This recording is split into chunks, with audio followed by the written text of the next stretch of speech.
On my 75th birthday, my son handed me a bottle of whiskey and whispered with a smirk, "Don't choke on it." I thought it was just a cruel joke. I smiled back. Until that night, when my grandson's message appeared. "Grandpa, don't drink it. Dad told me what he did." 2 days later, I poured my son a glass from the same bottle. What followed shattered me as a father. Before we continue, if you love these stories, please subscribe to our channel, because that is our motivation to make better stories each day for you. And now let us know where you are listening in the comment. The photo slipped from my trembling fingers and fluttered to the patio table like a wounded bird. There we were, frozen in time.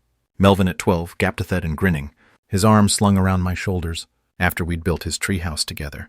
My hands weren't shaking from age.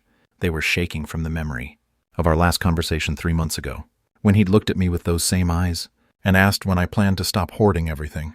I steadied my grip on the frame and set it carefully next to the stack of plates. 2:30 in the afternoon, July 4th, and I'd been out here for half an hour, arranging everything just right. The patio furniture gleamed under the Ohio sun, each chair positioned exactly where Martha would have wanted them. I'd even brought out her good china, the set with the tiny blue flowers she'd saved for special occasions.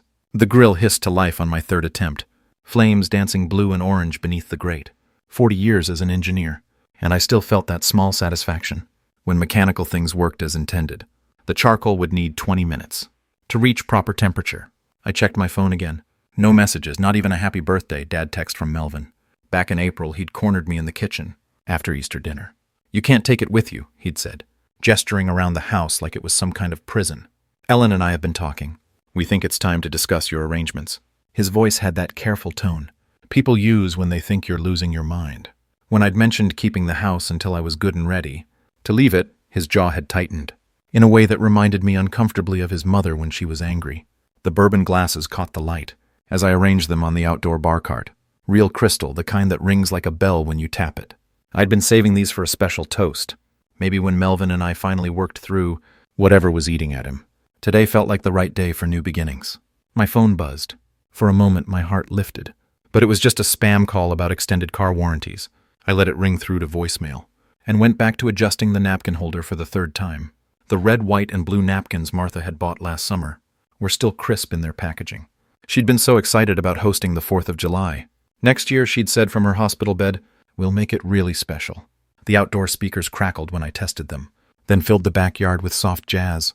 Neighbors were already firing up their own grills. The smell of charcoal and lighter fluid drifted over the fence, mixing with the sweet scent of Mrs. Henderson's roses. Normal people having normal family gatherings, probably without sons who made their retirement sound like a selfish act. I walked back to the table and picked up another photo. This one from Melvin's college graduation. Wendy stood beside him in a yellow dress, pregnant with Roy and glowing. I'd been so proud that day, watching my son accept his computer science degree, knowing he'd landed that job at Nationwide right out of school. When had things gotten so complicated between us? The ice clinked against the pitcher as I filled it with sweet tea. Martha's recipe with just enough lemon to cut the sugar. Melvin used to beg for this tea during summer visits. When he was little, before college and marriage and mortgages, turned him into someone who calculated the value of everything, including his old man's life. My watch read 3:20. They'd be here soon. Ella first, probably, then Melvin with Wendy and Roy. I straightened my shirt, a crisp blue button-down. Martha had bought me for Father's Day 2 years ago. The fabric still smelled faintly of her perfume. Or maybe that was just wishful thinking. The backyard looked perfect, festive but not overdone, welcoming but not desperate. Today was going to be different. Today we'd find our way back to each other. I'd make sure of it. A car door slammed somewhere out front, and my pulse quickened. I checked my watch again. 3:25. Someone was early. I walked toward the side gate, smoothing down my shirt one more time and thinking, here we go. The gate latch clicked under my palm, just as Ella stepped out of her Honda Accord, her teacher's bag slung over one shoulder, and a wrapped gift tucked under her arm. Relief flooded through me. Not Melvin yet, just my daughter, with her worried eyes and that soft smile she'd inherited from Martha. "Dad, you look good." The backyard setup is perfect. She hugged me tighter than usual, her arms lingering around my shoulders, like she was checking to make sure I was still solid. "Still here. Sweetheart, you're early." I was hoping it might be. "Melvin, he's coming with Wendy and Roy around 4:15. She pulled back, studying my face, with that teacher's intuition that missed nothing. "He texted me 20 minutes ago." We walked toward the patio together, her sandals clicking against the flagstones I'd pressure-washed yesterday. The gift bag rustled as she set it on the table. Homemade something, knowing Ella. She'd been crafting since middle school, turning scraps and imagination into treasures that actually meant something.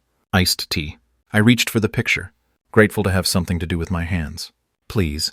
She settled into the chair closest to the house, the one with the best view of the driveway, and immediately started twisting her wedding ring, a habit she'd developed during her divorce proceedings last year.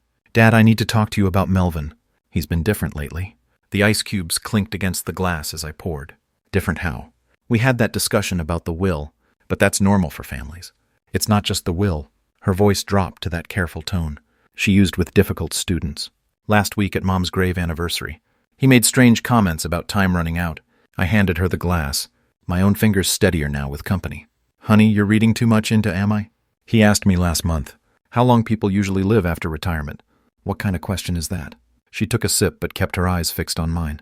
And when I mentioned you'd been taking those new blood pressure medications, he got really interested, wanted to know the dosage, the side effects, whether you ever felt dizzy.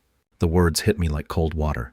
I lowered myself into the opposite chair, the aluminum frame creaking under my weight. Ella, that's just, he's concerned about my health. That's good, isn't it? Is it? She leaned forward, her voice urgent but quiet. Last Thursday, I stopped by their house to drop off Roy's baseball uniform. Melvin was on the phone in the garage, and I heard him say something about natural causes, and no one would question it at his age. When he saw me, he hung up immediately and claimed it was a work call about server maintenance. My mouth felt dry despite the sweet tea. Maybe it was work. You know how people talk. Everything's about crashes and failures. She shook her head, twisting that ring faster. Dad, he's been asking weird questions about your daily routine. What time you take your pills? Whether you ever drink alone in the evenings. And then there's the money situation. Money situation. They're in deep, Dad. Wendy let it slip that they're behind on the mortgage, and Roy needs surgery for his deviated septum. Insurance won't cover all of it. She glanced toward the driveway again, as if Melvin might materialize at any moment. I think he's counting on certain things happening sooner rather than later. The jazz music from the speakers suddenly seemed too loud, too cheerful for the weight settling in my chest. I wanted to defend my son, to find rational explanations for everything Ella was describing, but the memory of his face during that Easter argument came flooding back. Not just anger, but calculation, like he was already mentally dividing up the estate. Ella, he's your brother, our family. People say things when they're stressed. Do they say things like, Dad won't be around forever, in front of their 14-year-old son? Her voice cracked slightly. Roy told me last week that his dad keeps talking about after Grandpa. Not when Grandpa gets older or someday after. Like it's already decided. I stared at the bourbon glasses catching the late afternoon light. Those crystal symbols of hope and reconciliation I'd so carefully arranged. The photo of young Melvin seemed to mock me, from its place between the salt and pepper shakers. We sat in uncomfortable silence, both of us checking our phones, both of us listening for the sound of car doors. The neighbors' barbecue laughter drifted over the fence. Normal families having normal celebrations without poisonous undercurrents. At 4:10, multiple car doors slammed in quick succession. Ella stiffened in her chair, her knuckles white around the iced tea glass. Roy's voice carried over the fence. Grandpa, we're here. She reached across the table and gripped my wrist. Promise me you'll be careful, Dad. Please. I patted her hand dismissively, though my heart was hammering. Everything's fine, sweetheart. You worry too much.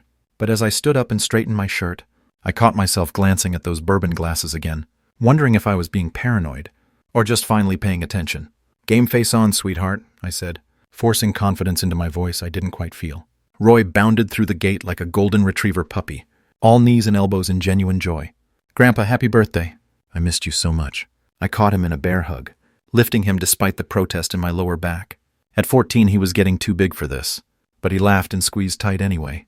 This was real, the love in his voice, the warmth of his embrace. Whatever darkness Ella imagined, it hadn't touched Roy. There's my favorite grandson. How tall you've gotten. I'm your only grandson, he grinned. The same lopsided smile Melvin had worn at that age.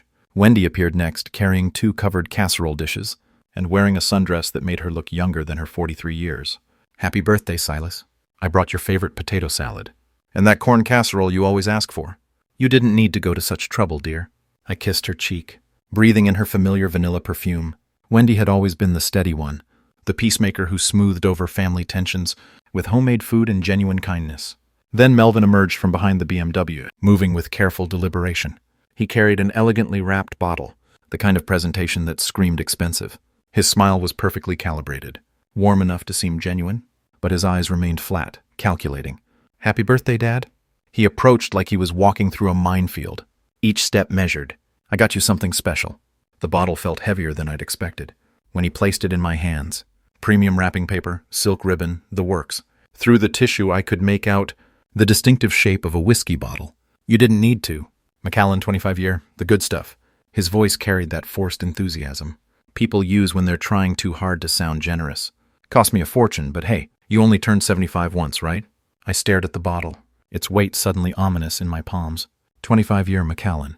I knew enough about whiskey to recognize we were talking about a $400 bottle, maybe more. The kind of gift that was either genuinely generous or expensively calculated. This is very generous, son. The words felt thick in my mouth. Melvin stepped closer, ostensibly to admire, the bottle in my hands. His voice dropped to barely a whisper meant only for my ears. Don't choke on it. The words hit me like a physical blow. I looked up sharply, but his face was already composed, in that practiced smile, and he was speaking at normal volume again. You deserve the best, Dad. Enjoy every drop. The emphasis on every drop sent ice through my veins. I caught Ella watching from the table, her face pale with concern, though she couldn't have heard what I just heard. Well, Wendy clapped her hands together, oblivious to the undercurrent. Should we get this food set out? I'm starving, and I bet Roy is about to eat his own arm. Everyone began moving toward the table, the moment of horror dissolving into normal family logistics. Roy grabbed plates while Wendy uncovered dishes, filling the air with the scent of mayonnaise and fresh corn. Ella helped arrange serving spoons, shooting worried glances between Melvin and me. I placed the whiskey bottle in the center of the table like a centerpiece, its elegant wrapping catching the dappled sunlight filtering through the oak leaves. Melvin watched me position it, satisfaction flickering across his feature. So briefly I almost missed it. Can we eat now, Grandpa? I'm starving. Roy had inherited his mother's practical nature, focused on immediate needs rather than adult complexities. Wendy started passing dishes around the table, chattering about Roy's baseball season and her garden club's latest project. Normal conversation, normal family dynamics. While that whiskey bottle sat between us like a beautiful, expensive threat, I forced myself to smile, to nod at appropriate moments, to ask Roy about his summer reading list, but Melvin's whispered words echoed in my mind. Don't choke on it. Not I hope you enjoy it or happy birthday. A warning or a promise. Let's celebrate, I said aloud, raising my iced tea glass in a toast. Inside my head a different voice added, and figure out what the hell just happened. The knife sliced through grilled chicken with surgical precision, but my hands betrayed me with the slightest tremor. Roy held his plate eagerly beneath the carving board, completely oblivious to the tension crackling between the adults, like static electricity. Grandpa, this smells incredible. I'm starving. His enthusiasm was genuine, infectious. Everything I'd hoped this evening would be. Only the best for my birthday dinner, buddy. I placed the largest piece on his plate, the meat still steaming. The whiskey bottle sat in the center of our table, like an elegant monument to whatever game Melvin was playing. Wendy passed dishes with practice efficiency, her cheerful chatter filling the spaces where conversation should have flowed naturally. The potato salad turned out perfect, don't you think? I used your mother's recipe, Silas. Added just a touch more mustard like she always did. She would have loved that attention to detail. I meant it, though. Martha would have also noticed the frost settling over her son's face every time someone spoke to him directly. Roy dove into his meal with teenage appetite, talking between bites about baseball practice and summer reading assignments. His animated gestures reminded me of Melvin at that age, back when my son's eyes still lit up when he saw me coming home from work. Melvin, do you remember when we built your first birdhouse? I tried, desperate to crack through his wall of indifference. You were maybe 8 years old, so determined to get every angle perfect. He looked up from his plate for the first time since we'd sat down. That was a long time ago, Dad. You were so proud when the first cardinal moved in that spring. You sat by the kitchen window for hours, waiting to see if they'd stay. I could picture him clearly, small hands pressed against the glass, breath fogging the pain with excitement. Things change. He returned to cutting his food with mechanical precision, each movement deliberate and cold. Ella jumped in quickly, sensing the conversation's dangerous trajectory. Roy, tell Grandpa about your science project. The one about renewable energy. But Roy had different ideas. Grandpa, tell us about that time the bridge almost collapsed. Mom never gets the engineering details right. I tell it perfectly fine. Thank you very much, Ella protested, grateful for the topic change. But Grandpa tells it better, with all the technical stuff that makes it exciting. Roy's eyes shone with genuine interest, the kind of attention that made old stories worth repeating. I leaned back in my chair, feeling more solid with my grandson's enthusiasm anchoring me. Well, it was 1997, and we were inspecting the Henderson Creek Bridge after that terrible storm in March. The story unfolded naturally. Steel fatigue calculations, emergency load redistributions, the race against time to reinforce critical joints before the morning rush hour. Roy hung on every word, asking questions about beam specifications and safety margins. That showed he'd inherited some of the family engineering instincts. Melvin checked his phone twice during my account, his disinterest so pointed it felt deliberately cruel.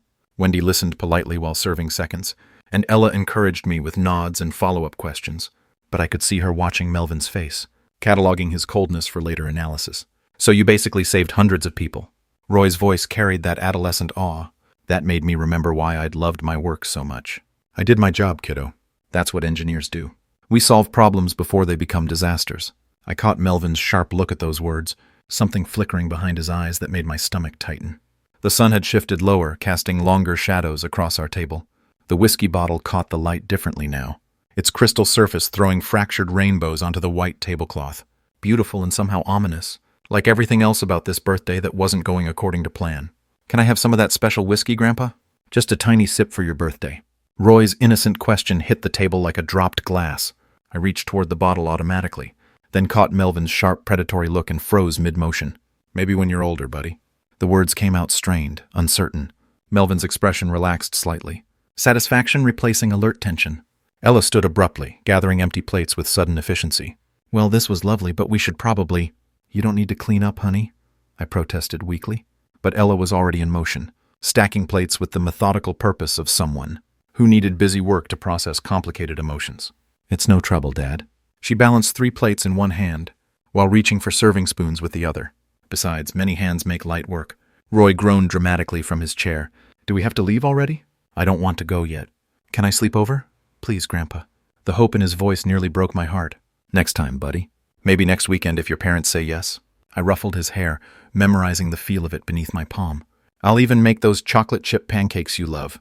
Promise. I'll bring my sleeping bag and we can watch old movies. His excitement was a bright spot, in an evening that had grown increasingly hollow. Promise? The word felt heavier than it should have, weighted with uncertainty I couldn't quite name. Wendy moved efficiently around the table, gathering her empty casserole dishes, and wrapping leftover cake in aluminum foil. Silas, thank you for such a wonderful evening. The grilling was masterful, and that corn salad was perfect with the chicken. It was nothing special, just family time. But even as I said it, I knew it had been something special, just not in the way I'd hoped. Special in its revelation of how far apart we'd all drifted, how much careful choreography it took to maintain even the pretense of closeness. We moved in a familiar dance toward the front yard, everyone carrying something, leftover food, gift bags, the remnants of celebration. Roy dragged his feet, still pleading his case for an extended visit, while the adults gathered jackets and keys, with the practiced efficiency of people eager to escape. The evening air felt cooler on the front lawn, filled with the distant sound of fireworks beginning in other neighborhoods. Wendy loaded her dishes into the BMW's trunk, while Roy climbed reluctantly into the back seat, still waving at me through the rear window. Thanks for dinner, Dad. Melvin's voice carried no warmth, just obligation fulfilled. He extended his hand for a shake, instead of the hug I'd instinctively moved toward. We'll see you soon. His palm was dry, the grip perfunctory and brief.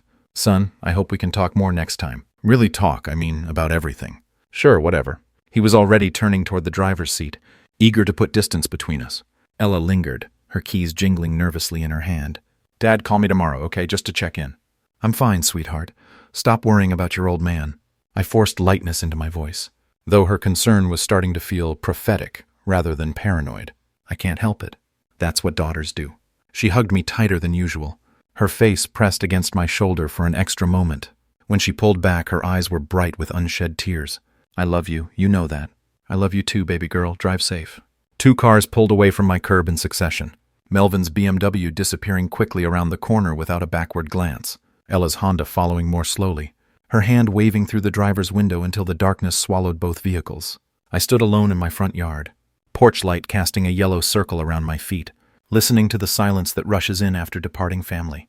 The evening felt unfinished, like a song that ended on the wrong note. Inside the kitchen looked like the aftermath of good intentions. Dirty plates waited beside the sink, serving spoons scattered across counters, the whiskey bottle sitting prominently where I'd left it. The elegant packaging seemed to mock me now. All that expensive presentation for what? A dinner that revealed more fractures than it healed. I picked up the bottle, hefting its weight, studying the label with new attention. Macallan 25 year. The kind of whiskey that costs more than most people spend on groceries in a month. Either an extravagantly generous gift or an expensively calculated one. The crystal felt cold in my hands despite the warm evening. Maybe one glass wouldn't hurt. It was my birthday after all. And if the day had taught me anything, it was that hoping for reconciliation was probably naive. Sometimes a man just needed a drink to wash down disappointment. I reached for a clean glass from the cabinet, then paused as my phone buzzed against the counter. The phone screen lit up with a text notification, and I set down the whiskey glass to read what I assumed would be a belated birthday message from a neighbor or old colleague. Instead, Roy's name appeared above words that made my blood freeze. "Grandpa, don't drink the whiskey Dad gave you." I stared at the message, reading it 3 times, before the meaning penetrated. My fingers fumbled as I typed back, "What? Why would you say that?" The response came quickly, with the lightning speed only teenagers possessed. I saw him put something in it, something bad. I wasn't supposed to see, but I did. The kitchen tilted around me. I gripped the counter's edge, my knuckles white against the dark granite. "What do you mean something bad? What did you see exactly?" 3 dots appeared, disappeared, appeared again, as Roy typed and retyped his response. Finally, he had a little bottle and poured stuff in. Then he shook it up. I asked what he was doing, and he got really mad and said, "Never mind." My legs gave out. I sank into the nearest chair, the phone trembling in my hands. The expensive whiskey bottle sat across the kitchen like an accusation, its crystal surface reflecting the overhead lights back at me in fractured pieces. "Thank you for telling me," I managed to type, my thumbs clumsy on the small screen. "Delete these messages right now. Don't let anyone see them." "Already doing it," came Roy's immediate reply.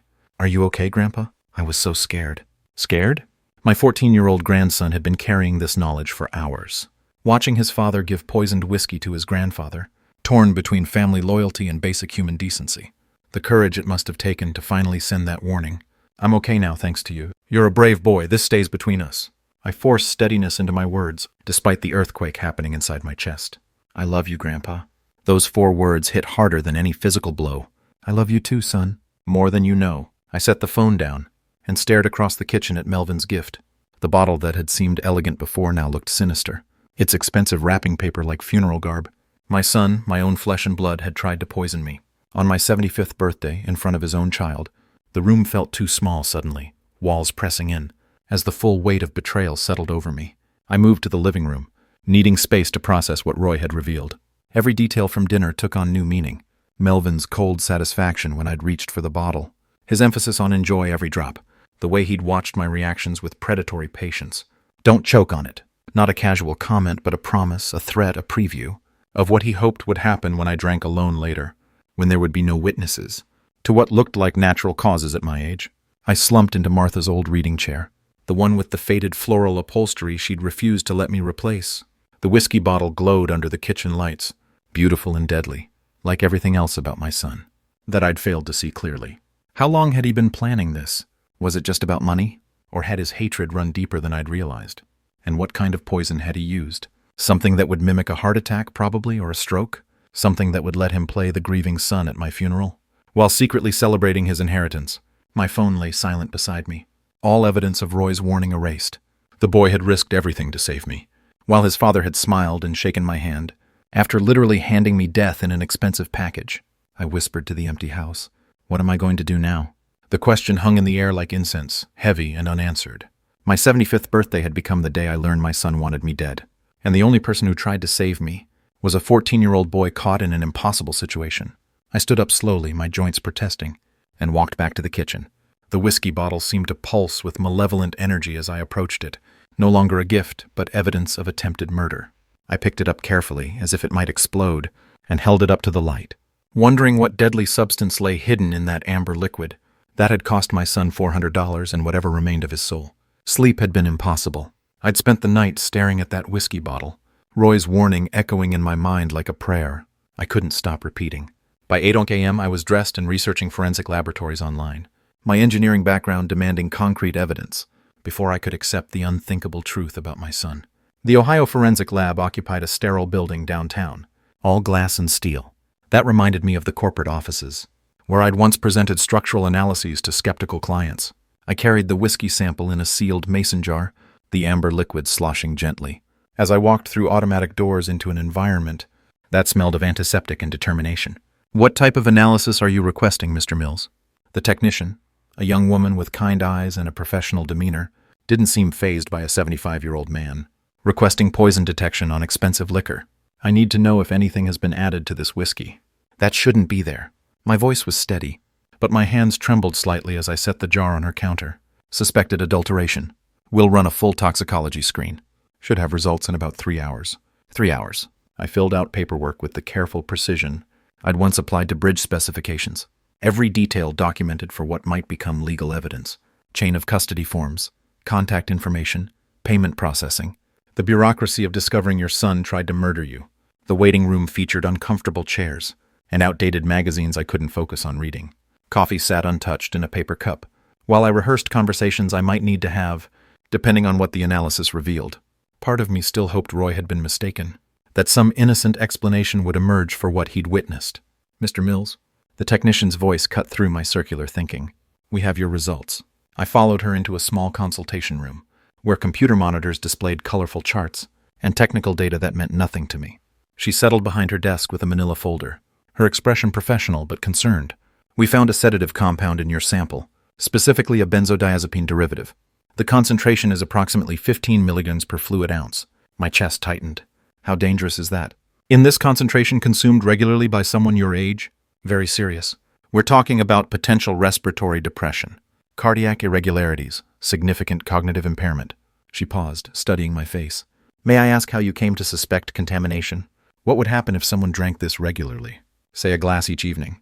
I avoided her question, needing medical facts more than I needed to explain family dynamics. Gradual onset of symptoms. That might be mistaken for natural aging, confusion, dizziness, breathing difficulties. Eventually, she hesitated. We can't make official medical determinations. But yes, this concentration could be fatal over time, especially for elderly individuals with any underlying health conditions. Fatal. The word hung in the air like smoke from an extinguished candle. My son hadn't just poisoned expensive whiskey. He'd created a weapon designed to kill me slowly, while looking like natural causes. I need official documentation of these findings. My engineering training kicked in. Evidence, documentation, proof that would stand up to scrutiny. She printed a multi-page report on official letterhead, complete with chemical analysis charts, concentration measurements, and her professional assessment of the compound's dangers. I read every word twice, my lawyer's future consultation already taking shape in my mind. The drive home passed in a blur of radio music I couldn't hear. The sealed envelope containing laboratory proof sat on my passenger seat like a co-pilot I'd never wanted. Roy's brave text message had saved my life, but this clinical documentation transformed suspicion into legal reality. I pulled into my driveway and sat in the car for several minutes, engine ticking as it cooled, staring at that envelope.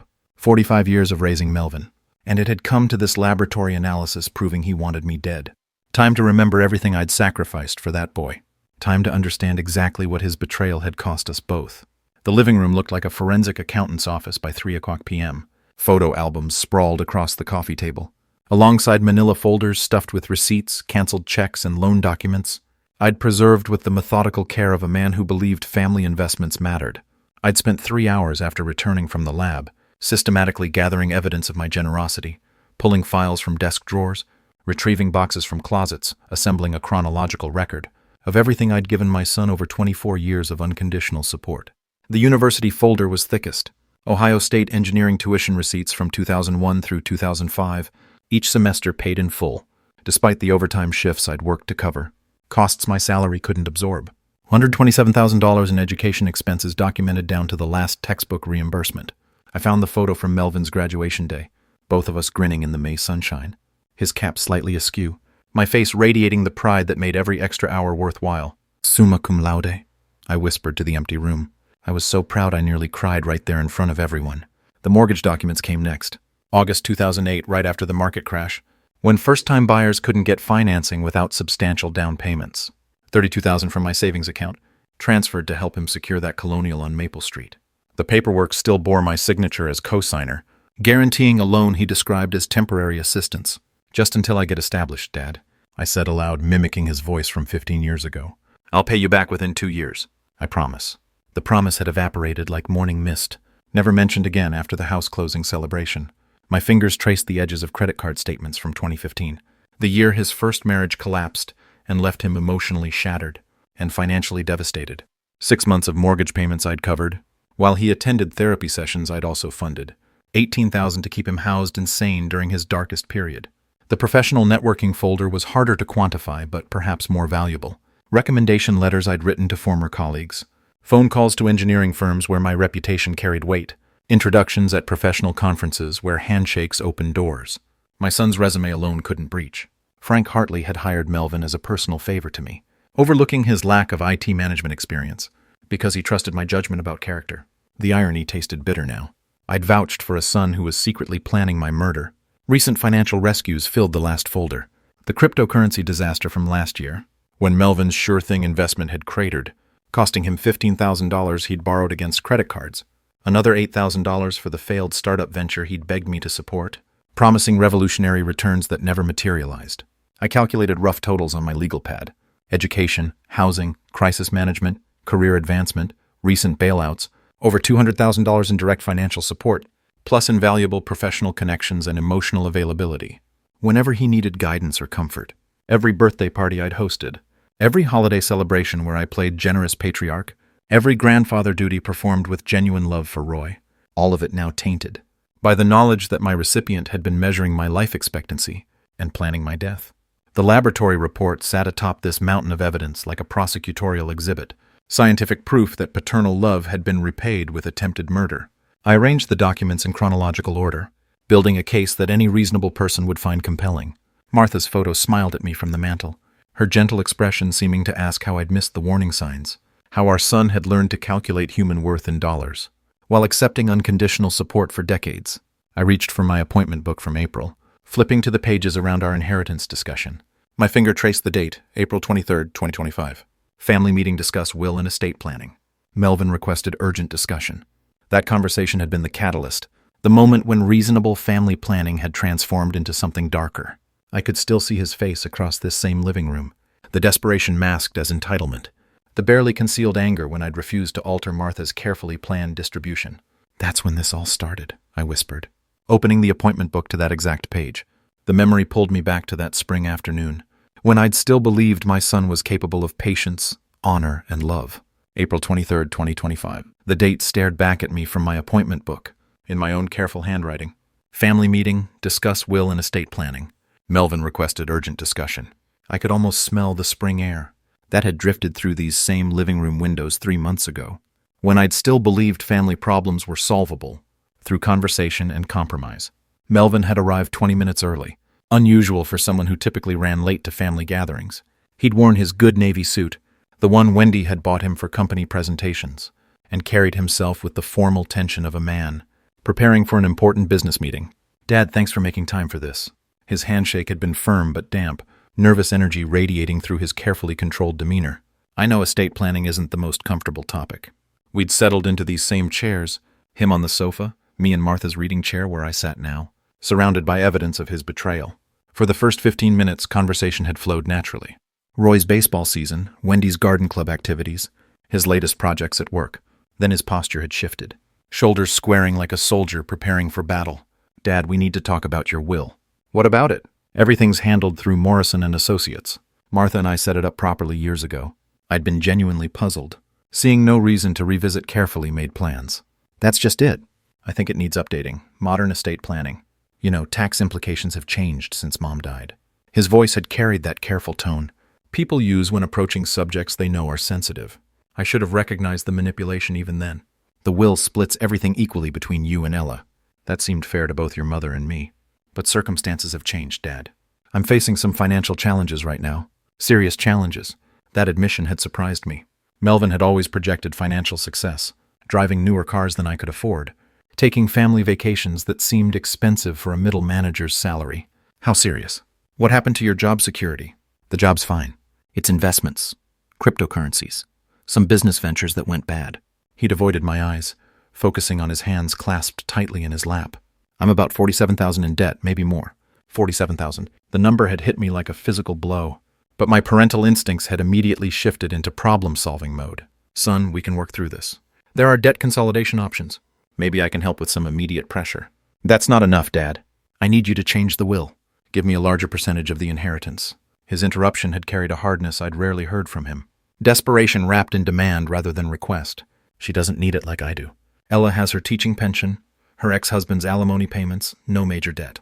She's financially stable. That's not how family inheritance works, Melvin. Your mother specifically wanted equal treatment. You've always favored her. His voice had risen sharply, Years of perceived slight suddenly boiling over. The perfect daughter with her perfect teaching career, never asking for help, never making mistakes. That's not true, and you know it. I've supported both of you equally. Supported? Dad, I'm your son. I carry the Mills family name. I should inherit the house, the majority of your assets. The entitlement in his voice had been breathtaking. This wasn't financial desperation. It was calculated selfishness dressed up as family tradition.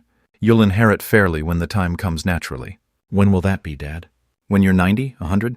His mask had finally slipped completely, revealing something ugly underneath. I'm saying maybe it's time you considered that I need this money now, not in some hypothetical future. The room had gone silent, except for my heartbeat thundering in my ears. My own son had just suggested I was taking too long to die, that my continued existence was financially inconvenient for his immediate needs. Get out. The words had come from somewhere deep and cold inside me. Just get out of my house. He'd left without another word, slamming the front door hard enough to rattle windows. I'd stood in the same living room afterward, wondering where I'd failed as a father, how I'd raised someone capable of such mercenary calculation. About his parents' mortality, present-day me closed the appointment book with finality. That argument hadn't been the end of our conflict. It had been the beginning of his murder plot. When reasonable persuasion failed, he'd simply escalated to more direct methods. This is where it started, I said quietly to the empty house, and this is where I'll finish it. I reached for my phone, scrolling through contacts, until I found Morrison and Associates. Time to make some changes to my will, but not the changes Melvin had demanded 3 months ago. Morrison and Associates occupied the 15th floor of a downtown Columbus office building. Its mahogany-paneled conference rooms designed to handle the weighty matters of estate planning and family law. I'd climbed these same stairs countless times over 15 years, but never carrying evidence that my son had tried to murder me. Margaret Morrison rose from behind her desk as I entered, her silver hair perfectly styled despite the emergency evening appointment. She'd handled Martha's will, my retirement planning, and now she would help me write Melvin out of our family's future. Silas, what's so urgent that couldn't wait until Monday? Her concern was genuine. I'd never requested after-hours legal assistance before. I set the manila envelope on her polished conference table. With deliberate precision, my son tried to poison me. I have proof. Her composure never wavered, though her eyebrows rose slightly. That's a serious accusation. What kind of proof? The lab report emerged first, its official letterhead catching the lamplight as I spread pages across the table. Ohio Forensic Lab, benzodiazepine derivatives and expensive whiskey. Melvin gave me for my 75th birthday. Margaret studied the technical analysis with the thoroughness that had made her Columbus's most respected estate attorney.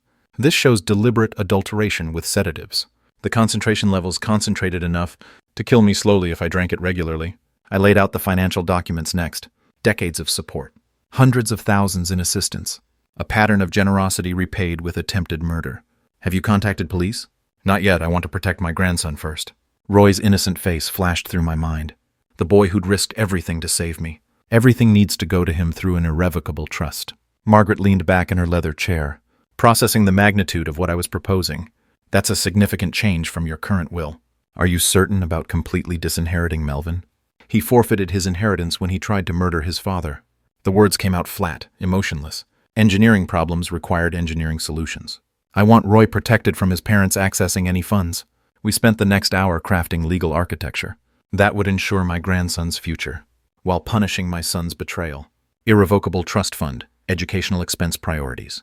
Trustee provisions managing disbursements until Roy reached 25. Margaret's fingers flew across her laptop keyboard, translating my protective instincts into legally binding language. The trust will need specific provisions about Roy's parents being unable to access funds even as his guardians, she explained, pulling up precedent cases on her computer screen. Perfect. Make it bulletproof. The document printing took 20 minutes. I watched each page emerge from her high-end laser printer. Legal terminology that would reshape my family's destiny. Appearing in crisp black text, Margaret arranged witnesses from her evening security staff, ensuring every procedural requirement was meticulously fulfilled. My signature felt heavier than usual. As I signed the new will documents, each pen stroke was final, irrevocable. A legal declaration that attempted filicide had consequences. Margaret notarized everything with her official seal, the embossed impressions making my decisions permanent. You could pursue criminal charges for attempted poisoning, she said as we gathered the completed documents. I'm considering it, but Roy shouldn't suffer for his father's crimes. I accepted my certified copies, evidence that justice would be served through legal channels rather than emotional confrontation. This trust structure protects him completely. Even if something happened to you, Melvin and Wendy couldn't touch these funds. The handshake that sealed our business felt like a pact with righteousness itself. I'd transformed my son's betrayal into my grandson's security, turning attempted murder into educational opportunity and financial independence for an innocent 14-year-old boy. Downtown Columbus sparkled in evening darkness as I drove home, certified copies of my new will resting on the passenger seat. Like passengers I'd chosen over blood relatives. At a red light, I pulled out my phone and found Melvin's contact information. My thumb hovered over the call button as I rehearsed the words, "Son, we need to talk about your inheritance. Can you come over tomorrow evening?" The light turned green and I put the phone down without calling. I'd wait until I was home. This conversation needed to be perfect. Sunday afternoon, sunlight streamed through my kitchen windows as I prepared the most important performance of my 75 years. The phone call to Melvin required perfect timing, precise word choices that would intrigue without revealing my hand. I'd slept well the previous night, for the first time since Roy's warning text. Legal protection provided unexpected peace. Knowing my grandson's future was secure allowed me to focus on delivering justice with surgical precision. "Melvin, it's Dad. Do you have a few minutes to talk?" His voice carried cautious optimism. "Sure, what's up?" "I've been thinking about our conversation in April, about the will." I let silence stretch between us, baiting the hook with carefully measured words. "Oh, what about it?" "I think you might have been right about some things. We should discuss it face to face." The change in his tone was immediate, excitement barely contained. "Really? You've changed your mind about the inheritance split?" "Let's just say I've had time to reconsider your perspective on fairness." The lie tasted bitter, but justice required temporary deception. "This sounds promising, Dad. When do you want to meet?" "Can you come over this evening around 7? I checked my watch, giving myself 5 hours for meticulous preparation. "Absolutely. Should I bring Wendy and Roy?" "No, this should be just between us, father and son business." Roy needed protection from witnessing what was about to unfold. "Perfect. I'll be there at 7 sharp. The phone call ended with Melvin's satisfied chuckle. The sound of a man who believed his patience was finally being rewarded. He had no idea he was walking into a trap, designed by someone who'd spent 40 years solving engineering problems through methodical preparation. The poisoned whiskey bottle sat on my kitchen counter, like evidence in a murder trial. I poured its deadly contents down the sink drain, watching expensive liquor disappear in an amber spiral that carried away Melvin's weapon. Hot soapy water followed, multiple rinses ensuring no trace of sedatives remained in the crystal container. For my own collection, I selected identical whiskey. Same brand, same age statement, same amber color that would fool casual observation. The refilling process required precision, matching the original liquid level exactly, so Melvin wouldn't suspect the switch. Under different lighting conditions, I tested the bottle's appearance. Kitchen fluorescents, living room lamps, natural sunlight through windows. Every angle needed to pass scrutiny, from someone who expected his poison to still be there. The living room staging took an hour of careful arrangement. Chairs positioned for face-to-face confrontation. Coffee table centered to hold the whiskey bottle, like a centerpiece of deception. I placed the lab report just out of immediate sight, but within easy reach for the dramatic reveal. My rehearsal involved practicing every word, every gesture, every pause that would maximize psychological impact. I'd offer him the whiskey first thing, watch his eager acceptance of what he believed was still poisoned. Let him drink, let him panic when I revealed the switch, then systematically destroy his world with evidence, legal consequences, and permanent banishment. Watch his reaction when he thinks it's still poisoned. I said aloud to my empty house, rehearsing the confrontation like an actor preparing for opening night. The backup evidence, financial documents, photographs, legal papers, waited in strategic locations around the room. Every piece of ammunition for our final battle arranged within arm's reach. At 6:45, I checked my preparations one final time. Whiskey bottle gleaming on the coffee table. Evidence folders strategically placed. Chairs positioned for maximum confrontational impact. Everything perfect for delivering justice to someone who'd tried to serve me death in an expensive package. Car headlights swept across my front window 10 minutes early. Through the glass, I watched Melvin get out of his BMW, straightening his suit jacket with the confidence of a man, expecting good news about inheritance acceleration. "Perfect," I whispered, my hand reaching for the door handle, as my son approached with eager steps toward his own reckoning. Melvin approached my front door with a confident stride, his briefcase swinging at his side, and his smile already calculating inheritance percentages. I opened the door before he could knock. "Dad, you look good tonight." His surprise seemed genuine. Perhaps he'd expected the poison to show more obvious effects by now. "I feel better than I have in months, son. Come in, let's talk." He settled into the chair I'd positioned for confrontation, his posture relaxed and eager. The briefcase rested against his leg, probably containing legal documents he hoped I'd sign, transferring wealth from living father to impatient son. "Thanks for calling, Dad. I'm glad you finally want to discuss the inheritance properly." His eyes swept the room, landing on the whiskey bottle centered on my coffee table like a golden trophy. Oh, we're definitely going to discuss inheritance tonight. I moved toward the bottle with ceremonial precision. But first, let's have a drink. I opened that lovely whiskey you gave me for my birthday. His face lit up with satisfaction. That's perfect. It's good whiskey, isn't it? Top shelf quality. I poured 2 glasses with steady hands, the amber liquid catching lamplight like liquid sunset. Let's find out together. A toast to family. I raised my glass, waiting for him to mirror the gesture. To family. He lifted his whiskey eagerly. No hesitation, no second thoughts about drinking. What he believed was still laced with sedatives, designed to kill his father slowly. The liquid touched his lips. He swallowed a generous sip, then another, his eyes closing briefly in appreciation of the expensive flavor. When he opened them, I was staring at him with cold intensity. How does it taste? The same whiskey you gave me 3 days ago. Something in my tone made him freeze. The glass trembled in his hand, as understanding began creeping across his features, like dawn breaking over a nightmare landscape. What?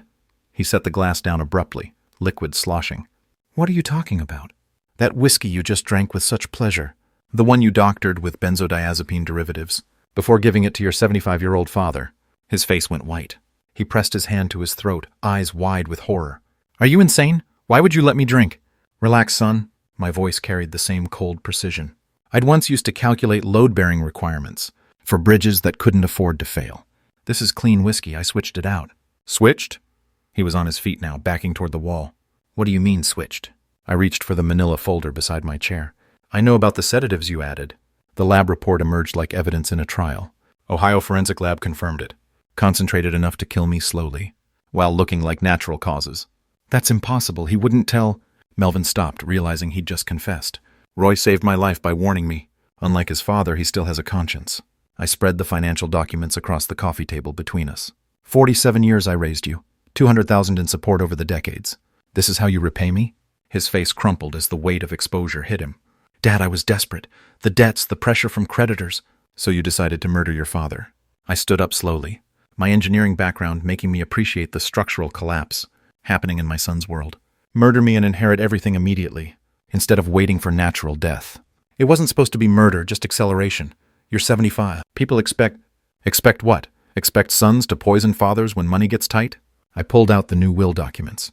Roy inherits everything now. Irrevocable trust fund, you get nothing.